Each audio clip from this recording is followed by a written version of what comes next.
Sebelumnya, Assalamualaikum warahmatullahi wabarakatuh. Perkenalkanlah kami dari kelompok 12 yang beranggotakan saya, Siti Rahma Mutmainah, dan yang kedua ada Mbak Sasa Maharanti. Kami akan membahas mengenai makalah yang berjudul Ilmu Geografi berdasarkan teori sains modern dan kesesuaiannya dalam Al-Quran. Ilmu geografi itu sendiri diartikan sebagai ilmu tentang lokasi atau variasi keruangan atas fenomena fisik dan manusia di atas permukaan bumi. Kata geografi berasal dari bahasa Yunani yaitu geo yang berarti bumi dan graphein yang berarti menulis atau menjelaskan. Geografi tidak hanya menjawab apa dan di mana suatu benda berada di atas permuka bumi, tapi juga mengapa di situ dan tidak di tempat lainnya. Kadang diartikan dengan lokasi pada ruang. Geografi mempelajari sesuatu peristiwa yang disebabkan oleh alam atau manusia, tetapi juga mempelajari akibat yang disebabkan dari perbedaan yang terjadi itu. Nah, di dalam Al-Quran sendiri ini banyak sekali yang menjelaskan fenomena-fenomena yang ada di muka bumi. Salah satunya yaitu Quran Surat An-Nahl ayat 15 tentang gunung api dan gempa bumi, yang artinya dan dia menancapkan gunung-gunung di bumi supaya bumi itu tidak goncang bersama kamu. Dan dia menciptakan sungai-sungai dan jalan-jalan agar kamu mendapat petunjuk. Nah, ayat yang lain juga menjelaskan dalam surat An-Nur ayat 43 mengenai adanya awan cumulonimbus, yaitu nanti akan dijelaskan lebih lanjut. Nah, dari sini kita bisa lihat bahwa Al-Quran merupakan sumber dari segala ilmu. Baik, salah satunya itu ilmu geografi yang dijelaskan tadi. Selanjutnya penjelasannya akan diteruskan oleh Mbak Sasa Maharanti. Terima kasih. Penjelasan siklus air dalam Al-Quran. Siklus hidrologi atau siklus air adalah sirkulasi air dari laut ke atmosfer kemudian ke bumi yang berlangsung secara kontinu dan kembali lagi ke laut dan pada sembarang daerah. Siklus hidrologi dimulai dengan terjadinya penguapan air ke udara. Air dari permukaan laut menguap ke udara, bergerak dan naik ke atmosfer. Dalam Al-Quran dijelaskan pada surat Az-Zumar ayat 21 yang berbunyi, apakah kamu tidak memperhatikan bahwa sesungguhnya Allah menurunkan air dari langit, maka diaturnya menjadi sumber-sumber air di bumi, kemudian ditumbuhkannya dengan air itu tanam-tanaman yang bermacam-macam warnanya. Lalu ia menjadikan kering, lalu kamu melihatnya kekuning-kuningan, kemudian dijadikannya hancur berderai-derai. Sesungguhnya pada yang demikian itu benar-benar terdapat pelajaran bagi orang-orang yang mempunyai akal.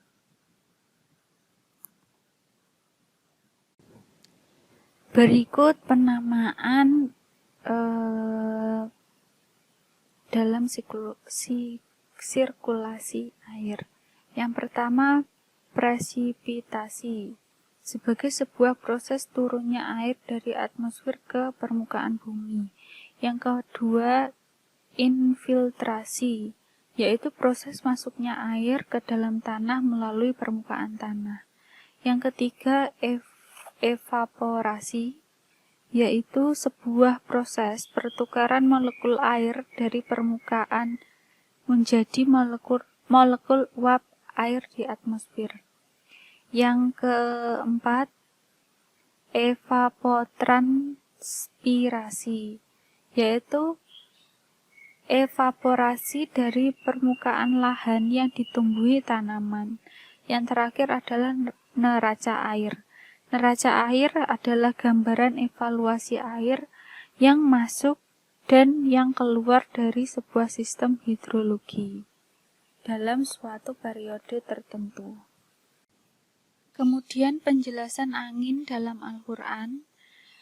Pengertian angin menurut KBBI adalah sekelompok udara yang bergerak dari daerah yang bertekanan tinggi ke daerah bertekanan rendah. Angin memiliki ragam jenis dan macam sesuai dengan perbedaan arah, kecepatan, dan tujuan. Angin juga dijelaskan di dalam Al-Quran pada surat Al-Hijr ayat 22 yang berbunyi, dan kami telah meniupkan angin untuk mengawinkan tumbuhan, awan, dan kami turunkan hujan dari langit.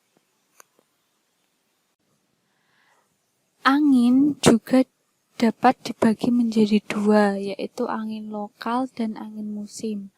Angin lokal itu terdiri dari angin darat, angin laut, angin lembah, angin gunung, angin ribut, dan angin fon.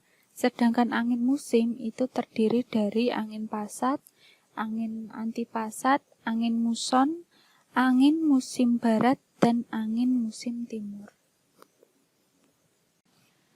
Manfaat angin bagi kehidupan manusia, yaitu yang pertama memberikan kesejukan. Salah satu faktor kenapa gunung dan pantai merupakan tempat yang sangat nyaman adalah karena udaranya yang alami. Yang kedua, menerbangkan pesawat. Pesawat bisa bergerak karena sifat angin yang membantu mekanisme pesawat terbang dalam melakukan take off dan landing pada landasan pacu. Yang ketiga, penggerak perahu nelayan. Angin digunakan untuk membantu mengarahkan perahu nelayan. Yang keempat adalah sumber energi listrik. Manfaat angin bagi manusia mampu menghasilkan tenaga listrik yang dapat menggantikan bahan bakar diesel dan batu bara. Yang kelima, membantu penyerbukan tanaman. Selain bermanfaat bagi manusia dan hewan, juga bermanfaat bagi tumbuhan. Manfaat angin bagi tumbuhan membantu terjadinya proses penyerbukan bunga-bunga pada tumbuhan. Yang keenam adalah terjadinya hujan di daratan. Hujan adalah salah satu anugerah Tuhan yang memiliki manfaat bagi manusia. Hujan sangat penting dalam menjaga sumber air yang bisa dikonsumsi manusia. Yang terakhir yaitu penggilingan padi. Menggiling padi untuk mendapatkan beras bisa menggunakan mesin dengan sumber energi penggeraknya adalah angin. Penjelasan selanjutnya yaitu mengenai awan dalam Al-Quran. Awan merupakan uap air yang naik ke udara atau atmosfer bumi karena panas matahari. Uap ini kemudian mengembun di debu-debu atmosfer. Lalu terbentuklah titik-titik air yang sangat halus dengan ukuran 2-100 mm. Miliaran air tersebut berkumpul membentuk awan. Setelah itu, akibat angin atau udara yang bergerak, awan-awan saling bertemu dan berkumpul menjadi besar serta bergerak menuju langit atau atmosfer bumi yang suhunya rendah atau dingin. Semakin rendah suhu udara, semakin tinggi pula awannya. Allah Subhanahu wa Ta'ala berfirman dalam surat Ar-Rum ayat 48 yang artinya, Allah lah yang mengirimkan angin, lalu angin itu menggerakkan awan, dan Allah membentangkannya di langit menurut yang Dia kehendaki dan menjadikannya bergumpal-gumpal. Lalu engkau lihat hujan keluar dari celah-celahnya. Maka apabila Dia menurunkannya kepada hamba-hambanya yang Dia kehendaki, tiba-tiba mereka bergembira. Selanjutnya, berdasarkan bentuknya, kita kenal dengan ada 3 awan, yaitu yang pertama awan sirus atau awan yang berbentuk halus seperti kapas. Yang kedua ada awan kumulus, yaitu awan yang bergumpal-gumpal seperti bulu domba. Yang ketiga ada awan stratus, yaitu awan yang berlapis-lapis. Nah, para ahli juga membagi jenis-jenis berdasarkan ketinggiannya dan juga atapnya. Klasifikasi awan menurut Stringer dibagi menjadi 4, yaitu awan tinggi apabila lebih dari 6.000 meter di atas permukaan laut atau 20.000 kaki, terdiri dari awan cirrus, cirrostratus, dan cirrocumulus. Yang kedua ada awan menengah, yaitu yang tingginya sekitar 2.000 hingga 6.000 meter di atas permukaan laut, terdiri dari awan altocumulus dan altostratus. Yang ketiga ada awan rendah, yaitu kurang dari 2.000 meter di atas permukaan laut atau 7.000 kaki. Ini terdiri dari atas awan stratus, stratocumulus, dan nimbostratus serta kabut termasuk dalam klasifikasi ini. Yang keempat yaitu ada awan yang berkembang secara vertikal. Di sini ada awan cumulus dan awan cumulonimbus. Nah, di dalam Al-Quran sendiri ini dijelaskan bahwa ada ayat yang menjelaskan mengenai awan cumulonimbus. Awan cumulonimbus sendiri ini dijelaskan di dalam Al-Quran juga, terdapat pada surat An-Nur ayat 43. Di dalam surat An-Nur ayat 43 ini terdapat proses pembentukan awan ya. Ini yang pertama yaitu proses terjadinya awan cumulonimbus. Kalian bisa lihat di makalahnya. Terus nantinya akan terjadi hujan karena adanya awan cumulonimbus. Yang penjelasan kelima ada penjelasan hujan dalam Al-Quran. Hujan sendiri merupakan salah satu bentuk presipitasi uap air yang berasal dari awan yang terdapat di atmosfer.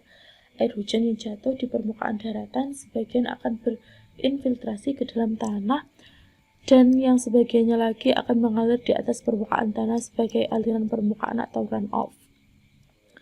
Nah, di sini Allah telah mengatur secara rapi dalam firman Allah yaitu Quran surat Al-Mu'minun ayat 18 yang artinya, dan kami turunkan air dari langit dengan suatu ukuran lalu kami jadikan air itu menetap di bumi dan pasti kami berkuasa melenyapkannya. Ini mengisyaratkan bahwa air yang turun ke bumi dengan kadar yang diperlukan saja sehingga tidak menimbulkan bencana. Ada tanah yang memerlukan banyak tetapi tidak tahan menerima hujan yang lebat sehingga air yang diperlukan didatangkan dari sungai-sungai yang mengalir. Air juga dapat tersimpan di dalam laut dan danau, bahkan sebagian tersimpan di dalam bumi sebagai air tanah. Akan saya jelaskan sedikit.